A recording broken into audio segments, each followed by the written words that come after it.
할렐루야. 네. 오늘로 12번째 이제 갈라디아서 강해가 됩니다. 이제 오늘이 마지막 갈라디아서 이야기가 될 거고요. 이 갈라디아서의 전체 주제를 한마디로 말하면 그냥 복음이라고 할 수 있죠. 그 복음대로 살으라 그 얘기입니다. 그래서 오늘 마지막 이제 바울이 어떤 메시지를 남기면서 마무리를 할까 하는 부분을 좀 보려고 합니다. 6절 말씀을 먼저 한번 같이 볼게요. 6절 말씀. 시작. 가르침을 받는 자는 말씀을 가르치는 자와 모든 좋은 것을 함께하라. 6절 말씀에 보면 가르침을 받는 자에게 이제 권면하는 말씀입니다. 이 가르침을 받는 자가 결국 갈라디아 교회 교인들을 말하는 거죠. 근데 여기서 갈라디아 교인들이라고 하지 않고 가르침을 받는 자라고 말하는 것에는 바울의 어떤 의도와 메시지가 그 안에 있는 겁니다. 그러니까 나는 어느 교회 다니는 사람이야, 나는 어느 교회 다니는 성도야 라고 말할 때에는요, 그 교회의 가르침을 받아들이고 있다라는 것을 말합니다. 교회는 나오지만 그 교회의 양육과 가르침, 지도에 동의하지 않고 따르지 않는다고 하면 그냥 그저 어쩌다 한번 오는 방문객과 다르지 않다는 거예요. 저는 이제 그런 사람들 많이 봤거든요. 교회는 오래 다녔고, 뭐 순장도 하고, 뭐 권사 장로까지 되고, 여러 분야에서 봉사활동도 하고 하지만 그 교회의 가르침과 양육을 거부하는 사람들도 있더라고요.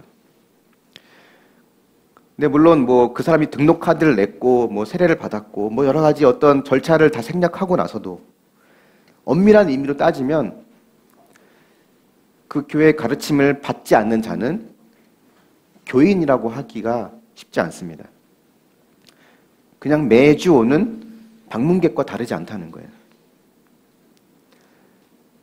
가르침을 받는다고 하는 것, 6절에서 가르침을 받는 자라고 시작했던 것처럼 이 가르침을 받는다고 하는 것은 기독교인으로서 또 교회의 멤버로서 가져야 될 기본적인 마음이라는 겁니다. 그걸 전제하에 바울이 그 이야기를 하는 거예요. 말씀을 가르치는 자와 모든 좋은 것을 함께 하라라고 합니다. 말씀을 가르치는 자는 누구를 말하는 걸까요? 뭐 오늘날로 말하면 대체로 목회자를 말합니다. 그러니까 풀타임으로 말씀을 가르치는 것에 전념하는 사람이죠. 물론 목회자가 아니더라도 성도들에게 말씀을 가르치고 양육하는 일을 전적으로 하는 사람들도 있어요. 자비량으로 이제 하는 사람들도 있습니다. 근데 그런 사람들과 목회자 모두를 포함하는 거예요. 말씀을 가르치고 지도하는 일에 전적으로 하는 사람. 당시 갈라디아 교회는 지금처럼 뭐 신학교가 많아서 목회자를 많이 배출하는 그런 상황이 아니었기 때문에 사도들로부터 가르침을 받은 몇몇의 사람들이 생계를 버려두고 교회에서 많은 사람들을 양육하는 일에 전념하기도 했습니다. 그래서 그런 가르치는 자들과 함께 좋은 것을 함께 하라는 거예요. 근데 모든 좋은 것을 함께 하라고 했던 이 의미는 또 뭘까를 볼 필요가 있죠. 그 좋은 음식 있으면 그 성도들끼리 먹지 말고 좀 목사 좀 갖다 주고, 어디 맛집 있으면 그 목사도 좀 데려가 주고, 뭐 이런 좋은 것을 같이 하라, 함께 하라라는 그런 의미일까? 근데 바울은 이거보다 더 근본적인 것을 말합니다. 여기서 말하는 모든 좋은 것은 1차적으로는 재정적인 지원을 말해요. 말씀을 가르치는 자의 생계를 지원해서 그들이 전적으로 말씀을 가르치는 일에 전념할 수 있도록 하는 것이 가르치는 자와 가르침을 받는 모두에게 유익하다는 거예요. 바울이 이렇게 말할 수 있는 이유는 바울 스스로는 자신의 생계를 홀로 해결하는 자비랑 성기사였기 때문에 그렇습니다. 스스로 천막을 만들면서 천막을 팔았죠. 그걸로 생계를 유지했던 바울이었기 때문에 자신 있게 그는 또 선포할 수 있었던 것 같아요. 그러니까 복음대로 산다고 하는 것은 우리가 받은 모든 것들이 하나님의 은혜로 주어졌다는 것을 인정하고 또 그것을 은혜로 나누어 주는 삶을 말합니다. 가르치는 자는 그가 받은 것은 말씀을 가르치는 은사, 또 말씀에 대한 은사죠. 그 받은 것을 훈계와 지도와 양육을 통해서 나누어 주는 것이고, 가르침을 받는 자는 하나님께 받은 재정적인 은사를 가르치는 자와 함께 나누는 거예요. 이것이 건강한 교회의 구조입니다. 바울의 개인적인 의견은 아닙니다. 이 이야기를 바울이 다른 부분에서 또 하는데, 고린도전서 9장에 보면 레위기에 나와 있는 율법 중에, 신명기인가요? 율법 중에 타작하는 소의 입에 망을 씌우지 말라라는 율법을 언급합니다. 그 당시에 이제 소나 이런 짐승들을 가지고 이제 곡식을, 농사를 지을 때 이제 소가 배고프면 옆에 있는 곡식을 이렇게 먹거든요. 그걸 먹지 못하게 하려고 입에 망을 이렇게 씌우고 농사를 했었어요. 근데 그거를 하지 말라라는 게 율법에 있었습니다. 단순히 이제 짐승들 배고픈 게 안타까우니까 동물 학대하지 말라, 먹여가면서 일 시켜라 라고 하는 그런 의미가 아니라, 이것이 어디까지 확장이 되냐면 이제 사역자들, 말씀을 전하는 사역자들에게 그들의 삶을 공동체가 책임져 줘라 라고 하는 의미로 고린도전서 9장에서 바울이 이야기합니다. 예수님이 제자들을 파송해 보내실 때에도 이렇게 당부하시거든요. 너희들 금, 은, 동, 쉽게 말하면 돈 가져가지 말라는 거예요.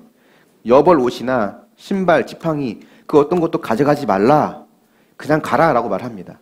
그리고 그 이유를 뭐라고 말씀하시냐면, 일꾼이 자기의 먹을 것을 받는 것은 마땅한 거다, 당연한 거다라고 말씀하세요. 너희들이 간 그곳에서 받아 먹으라는 거예요. 대가를 받으라는 겁니다.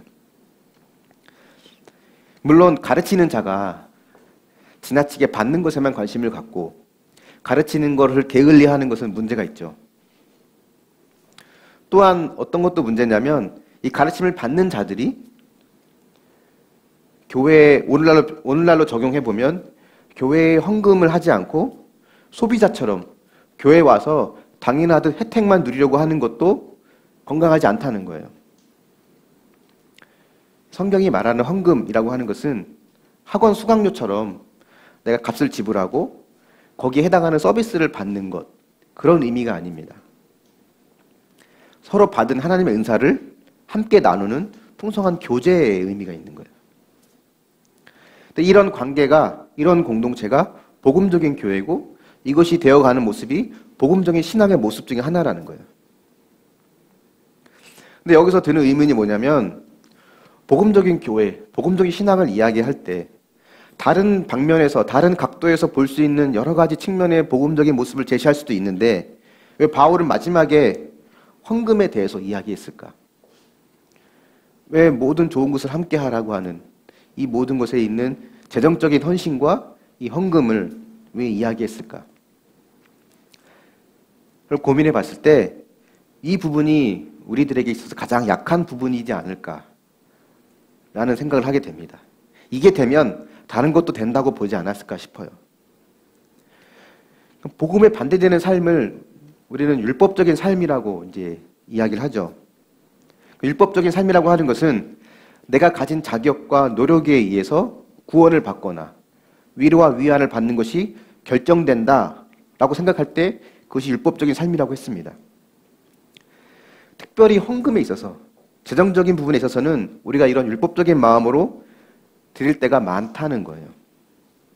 가장 율법적인 것으로 변질되기 쉬운 게 이 물질에 대한 부분입니다. 재정에 대한 거죠.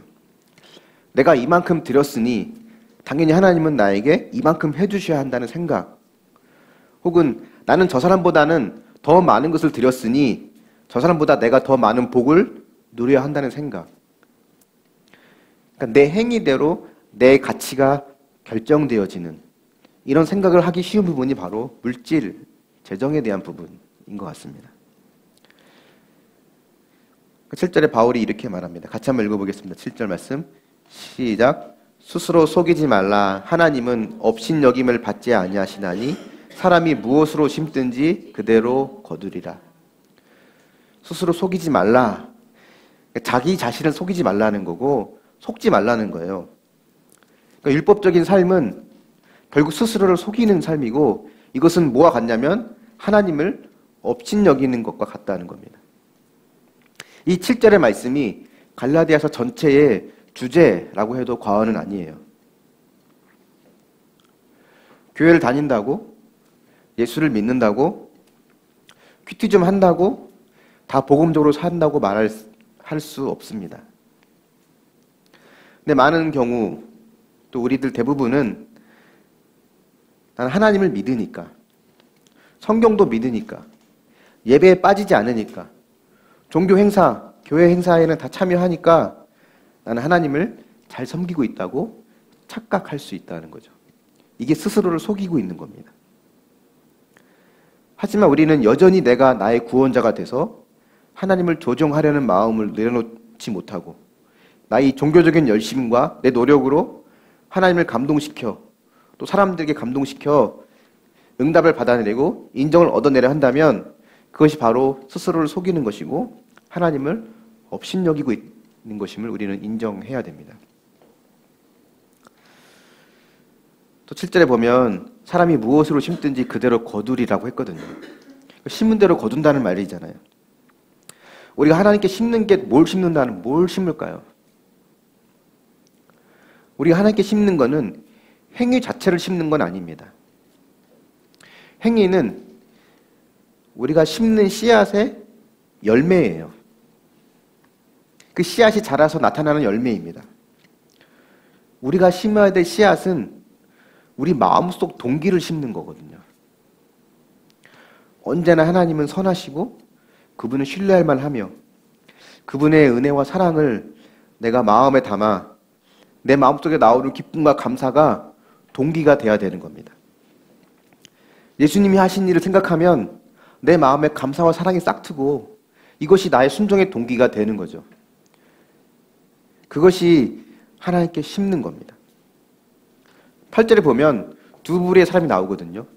육체를 위하여 심는 자가 있고 성령을 위해 심는 자가 나와요. 육체를 위해 심는 자는 육체로부터 썩어질 것을 거둔다고 하고 성령을 위해 심는 자는 성령으로부터 영생을 거둔다고 합니다. 그렇다면 육체를 위해 심는 자는 어떤 사람을 말하는 걸까? 이 사람들은 거짓을 말하고 속임수를 쓰고 시기, 사귐, 폭력 이런 죄악을 행하는 사람들을 육체를 위해 심는 자라고 말하고 정직하게 살고 기도하고 예배드리고 전도하고 봉사하고 이런 사람들을 성령을 위해 심는 자라고 말하지 않습니다. 똑같이 예배를 드리고 헌금을 하고 봉사를 하지만 그것이 누군가에게는 육체를 위해 심는 것이 되기도 하고 누군가에게는 성령을 위해 심는 것이 되기도 해요. 뿐만 아니라 우리는 육체를 위해서 심다가도 성령을 위해 심기도 하고 또 성령을 위해 심다가도 다시 육체로 심는 모습으로 돌아가기도 합니다. 여기서 말하는 육체를 위해 심는다는 말의 의미는 지금까지 말했던 율법적인 삶을 말하는데 우리 마음 중에 스스로 구원자가 돼서 자신의 삶을 통제하려는 마음에서 비롯되는 모든 행위들을 말해요. 왜냐하면 이런 행위들은 값없는 은혜라고 하는 복음을 계속 거부하게 만들거든요. 스스로 계속 의를 얻어내려고 하는 마음을 말합니다. 근데 의외로 우리의 신앙생활 모습 중에 이런 모습이 굉장히 많다는 거예요. 많은 성도들 중에. 그러니까 많은 사람들이 신앙생활을 하지만 기쁨을 누리지 못하는 이유, 여기에 가장 큰 이유가 있다고 봅니다. 영원히 마르지 않은 샘물이 되어주시는 예수님이 아니라 내 힘으로 구원과 만족을 얻으려 하기 때문이라는 거죠. 근데 이 모습은 오늘날의 뿐만이 아니라 구약시대에도 이 모습은 있었던 것 같아요. 예레미야 2장 13절에 보면 예레미야가 이렇게 말합니다. 내 백성이 두 가지 악을 행했는데 그게 뭐냐면 그들이 생수에 근원된 나를 버린 것, 하나님을 버린 것과 또 하나는 스스로 웅덩이를 판 것인데 그것은 물을 가두지 못할 터진 웅덩이라는 거예요. 율법적인 신앙, 자기 열심으로 웅덩이를 파는 걸 말합니다. 성경은 그것을 악이라고 해요. 백성의 두 가지 악이 하나님을 버린 것과 자기 열심으로 사는 것이었습니다. 그것이 생수의 근원 대신 주님을 버린 것과 다르지 않아요. 동급의 악으로 기록이 됩니다. 그러니까 복음이 내 삶의 동기가 되고 그것이 나의 원동력이 되는 것은 쉽지 않아요. 왜냐하면 우리 안에 거기에 대한 끊임없는 저항이 있거든요. 내가 한 만큼 거기에 합당한 대가가 주어지는 게 공평하다고 생각이 돼요. 이유 없이 나보다 자격이 안 되는 사람이 나보다 더 나은 은혜를 받거나 더 좋은 환경에 있으면 불공평하다고 생각이 됩니다. 이게 우리의 마음이에요. 근데 이 마음이 자꾸 우리 안에 은혜라고 하는 것을 거부하게 만든다는 거거든요. 근데 여전히 이 마음을 놓지 못하고 있다면 내가 얼마나 하나님보다 더 위에 서려고 하는 교만한 자인지를 우리는 알아야 됩니다. 그래서 바울의 마지막 당부 첫 번째가 있다면 그것은 바로 스스로 속이지 말라는 겁니다. 다른 말로 하면 착각하지 말라는 거예요. 스스로 잘하고 있다고 자만하는 것도 교만이고요. 스스로 자격이 없다고 좌절하는 그것도 교만이에요. 둘 다 스스로를 속고 있는 겁니다. 한번 적용해 보십시오. 아직까지 내 힘으로 하기를 포기하지 못하고 있는 부분이 무엇이 있나요? 자녀입니까? 남편인가요? 성공인가요? 그 어떤 것, 내 힘으로 하기를 포기하지 못한 부분이 있다면 무엇이 있는지 한번 생각해 봤으면 좋겠습니다.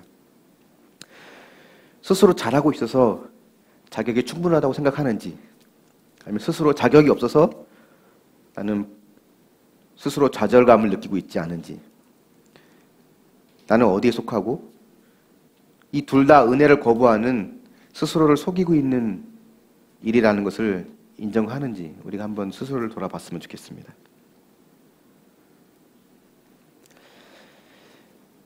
바울이 이제 마지막으로 갈라디아 교회 교인들을 흔들어 놓고 있는 이 거짓 교사들에 대해서 이제 주의를 주고 있습니다. 12절에 보면 그들을 뭐라고 말하냐면 육체의 모양을 내려는 자들이라고 하거든요. 그 육체의 모양, 다시 말하면 할례거든요. 그들이 할례를 너희로 하여금 받게 하는 것은 너희를 위한 것이 아니라 그것을 이용해서 자기들이 높아지고 자기들의 자랑으로 삼으려고 한다는 것을 바울이 정확하게 지적하고 있는 거예요. 내 신앙의 방향이 지금 어디로 가고 있을까? 내가 지금 잘하고 있나? 잘 믿고 있나? 라고 하는 것을 내가 무엇으로 알 수 있을까?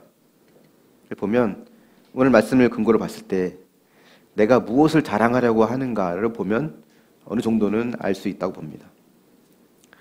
내가 하나님을 잘 믿다고 생각하는 근본적인 이유, 아니면 반대로 내가 하나님을 잘 믿지 못하고 있다고 생각하는 가장 근본적인 이유, 그것이 무엇일까를 봤을 때 그것이 내 안에 자랑할 만한 것이 있고 없고로 결정된다면 여전히 나는 육체의 모양을 내려는 자들과 함께 가고 있는 모습이라는 거예요. 내가 자랑할 만한 것이 있어서 하나님이 날 사랑한다고 생각하고 자랑할 만한 것이 없어서 스스로 불행하다고 여기며 하나님이 날 사랑하지 않는다고 여기는 모습은 우리 안에 있지 않을까요?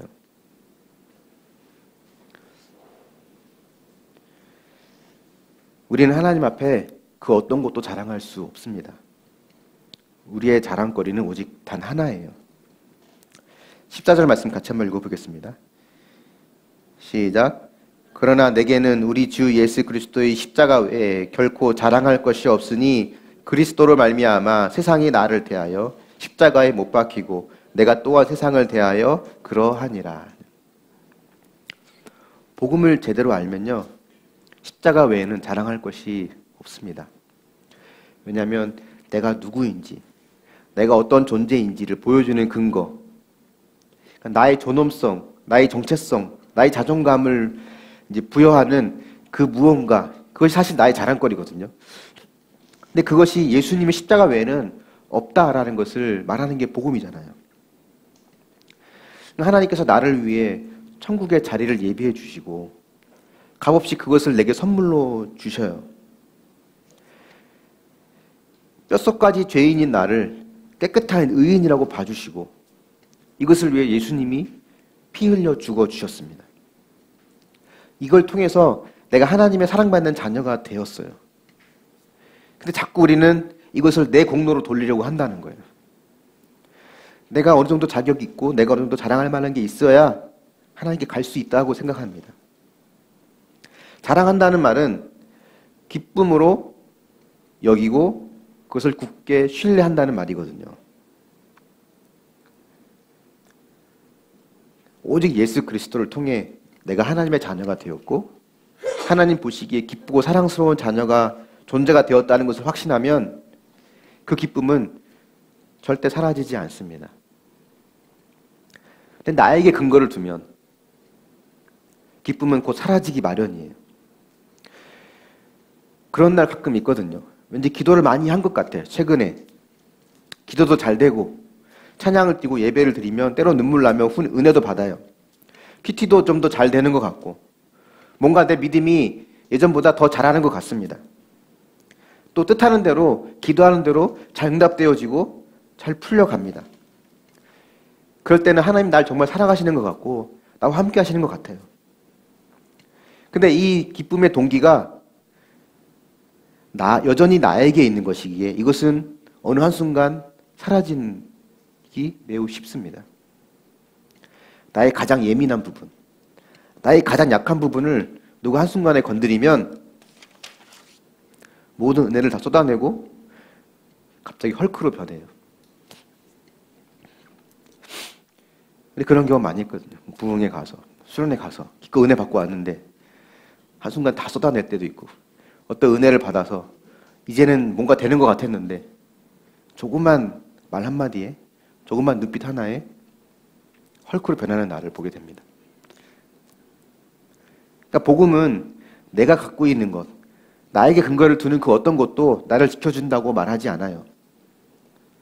나를 구원해주고 만족시켜주는 것은 영원히 소멸되지 않는 기쁨이 되시는 오직 예수 그리스도 뿐이라는 겁니다. 거듭났다는 말이 뭘까? 여러 가지 신학적인 용어로 설명할 수 있습니다. 하지만 오늘 이 바울의 이 갈라디아서 6장 말씀을 근거로 보면 거듭났다는 말은 복음으로 나의 근본적인 자랑거리가 바뀌었다는 것을 말해요.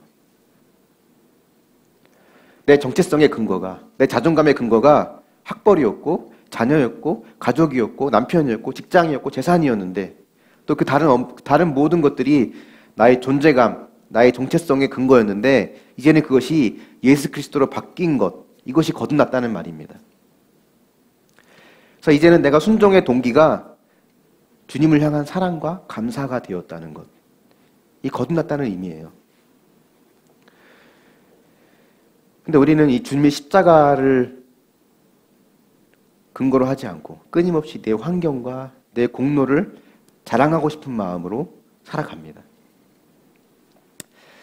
그래서 우리에게 필요한 것이 뭐냐면 자기 부인이라는 거예요. 나를 부인하는 겁니다.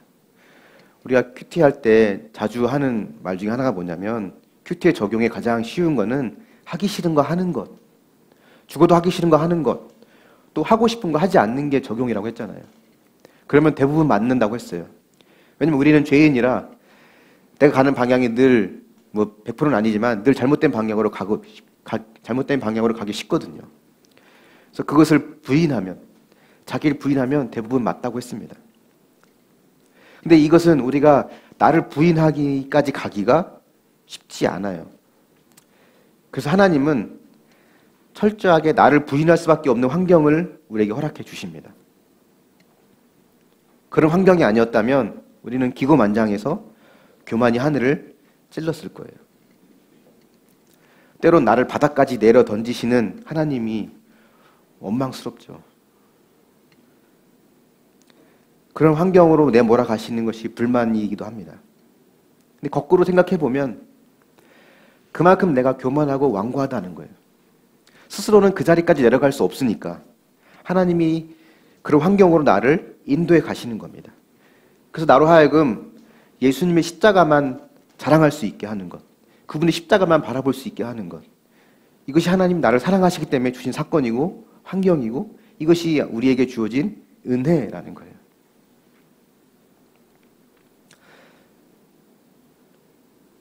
저도 제가 가지고 있는 환경을 자랑하는 것이 내 정체성이 되고자 하는 마음 늘 제 안에 있습니다. 빨리 교회가 크고 자립하고 해서 그것이 나의 정체성이 되고 싶어하는 마음 여전히 있어요. 그때마다 하나님 나를 바닥까지 내려가게 하시는 사건이 있고 그것이 하나님 나를 사랑하시는 은혜의 사건이라는 것을 보게 됩니다. 할례라고 하는 것은 남자의 몸에 상처를 내는 거잖아요. 흔적을 남기는 거거든요. 바울은 자신에게 그런 육체의 할례보다 더 중요한 예수의 흔적이 있다라고 말합니다. 이 흔적이 1차적으로는 그가 복음을 전하다가 이제 매를 맞고 고문당하고 투옥되고 형벌을 받고 하면 생겼던 이런 몸에 생긴 물리적인 흉터를 말합니다.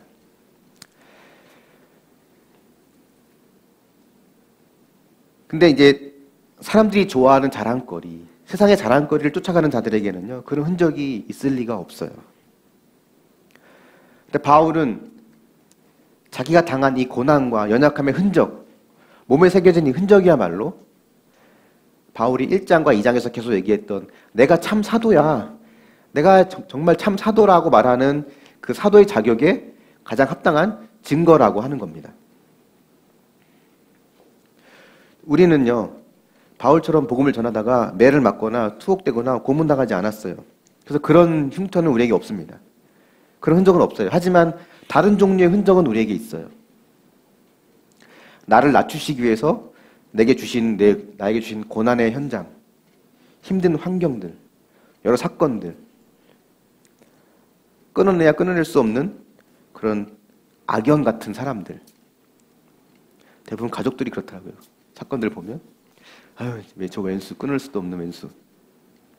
근데 그런 그런 환경들, 사건들이 우리가 간직해야 될 예수의 흔적이라는 거예요. 그런 것들은 없었어야 될 불행의 씨앗이 아니라 나를 살리시고 구원하기 위해서 나에게 허락하신 생명의 씨앗이 되는 겁니다.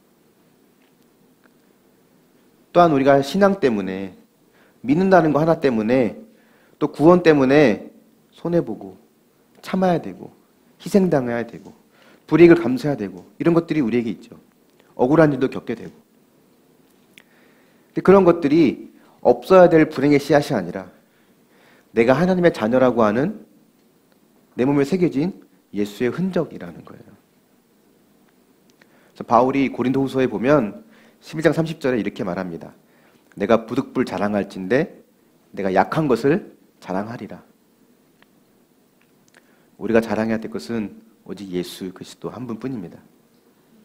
나를 놓지 않기 위해서, 나를 예수님 곁에 두기 위해서 때론 고난을 주시고 연약함도 허락해 주시고, 내 힘으로 되어지는 것이 인생이 아니라 인생은 하나님의 은혜로 되어지는 것이다 라는 것을 알게 하시는 그 예수님 외에는 우리가 자랑할 것이 없어요.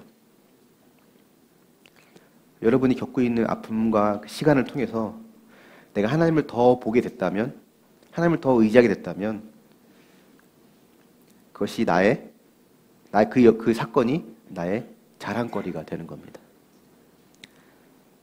마지막 당부, 두 번째 바울이 말한 건 뭐냐면 예수님의 십자가만 자랑거리가 되어야 한다는 겁니다. 한번 적용해 보십시오. 여러분이 자랑할 만한 여러분의 십자가는 무엇이 있습니까? 왼수 같은 남편인가요? 아니면 답이 보이지 않는 자녀인가요? 아니면 늘 나의 열등감이 되는 학벌, 재산, 지위, 뭐 그런 것들인가요? 자랑하고 싶은데 자랑하지 못해 불행하다고 생각되는 것은 무엇이 있습니까? 말씀의 결론을 맺어볼게요. 이 땅에 살면서 누릴 수 있는 최고의 복은 평강입니다. 다 가지고 다 뜻대로 되어지지만 사는 것이 지옥 같다면 그것만큼 불행한 것은 없을 거예요. 세상의 것은 우리에게 잠깐의 평강을 줄 수 있어요. 잠깐 타협하고 그냥 할례 받고 율법을 지키면서 내 마음 좀 편하고 뭐 그렇게 살아갈 수 있습니다. 적당히 타협하면서 살 수 있죠. 하지만 그런 것이 잠깐의 평강을 줄지 몰라도 영원한 평강을 주지 못해요. 근데 마지막 18절에 보면 바울이 형제들아 라고 그들을 부르거든요. 은혜를 저버리고 거짓 교사들에게 속아서 율법으로 돌아가려고 하는 그들을 향해 바울이 형제들아 라고 불러요. 갈라디아서 1장에 보면 바울이 또 그들을 향해서 형제들아, 형제들아 계속 부르거든요. 형제들아로 시작해서 형제들아로 끝나는 게 복음이거든요. 이게 하나님의 마음입니다. 우리가 끊임없이 얼마나 하루에도 수없이 아니면 올 한 해를 돌아보면 얼마나 롤러코스터 같은 인생을 살았어요. 뭔가 되는 듯 하다가도 때로는 나락으로 떨어지기도 하고 수없이 이런 오르락내리락을 반복하는 전혀 발전하지 못하는 것 같은 이런 내 모습을 볼 때 하나님은 처음부터 사랑하는 내 딸아, 내 아들아, 내 자녀 하나 부르셨고 마지막까지도 하나님은 연약한 나를 향해서 사랑하는 내 딸아를 불러주십니다. 이게 주님의 은혜죠. 그 은혜를 아는 자에게 진정한 예수 그리스도의 은혜가 있다고 말합니다. 우리가 갈라디아서를 마무리할 때 이 은혜라고 하는 것을 잘 기억했으면 좋겠어요. 16절 말씀이 우리 모두에게 다 이루어졌으면 좋겠습니다. 한번 같이 읽어보겠습니다. 16절 말씀 시작. 형제들아 우리 주 예수 그리스도의 은혜가 너희 심령에 있을지어다. 아멘. 이 말씀대로 우리가 복음의 은혜와 그런 예수님의 그런 은혜의 마음이 우리 심령 가운데 충만히 있기를 예수님의 이름으로 축원합니다. 아멘. 함께 자리에 나셔서 우리 찬양하며 또 기도의 자리로 나아가